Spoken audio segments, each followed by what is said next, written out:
Машина жасау тек ер адамдардың қолы деген ұғымды Қостанайлық Allur зауытының жоққа шығарып отыр.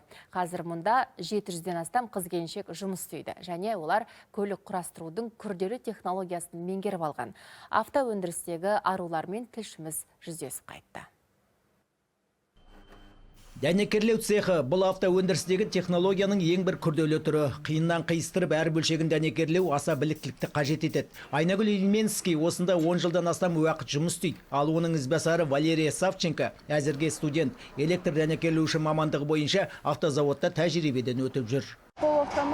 Жартылай автоматта қолмен дәнекерлеу әдісін білемін, ал машина жасауда дәлдік керек. Оған тек Астанада, сосын осында ғана оқытады. Мұнда қол жұмысы аз, бәрі автоматтандырылған. Ақбота Бейісова автозауытқа 7 ай бұрын келіпті. Дайындық курсынан өткеннен кейін көлік құрастыру цехының слесарі болып орналасқан.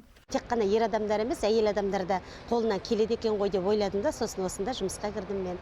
Ал Жанерке Қайынбай көлік бөлшектерін қабылдап үлестіруші, ол 1000-ға жуық автокөлік детальдарының атауын біледі. Мынау супарда, правый, левый, мынау задний тормозной диск, мынау оникс стойкалары, мынау датчиктары. Зауытта мамандардың автоөндіріс технологиясын оқып меңгеруіне барлық жағдай жасалған, әрі қызметкерлерге әлеуметтік қолдау көрсетіледі. Біздің заводта істеп жүрген кісілердің 20% ол әйел жандар.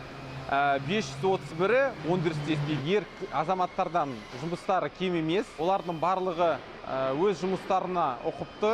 Еңбек қауіпсіздігін қамтамасыз етіп, озық технологияларды енгізген сайын автокөлік өндірісіндегі әйелдердің үлесі жылдан жылға арта түседі дейді зауыт басшылығы. Мағауия Қалиев, Сергей Трахтенберг, Қостанай, хабар.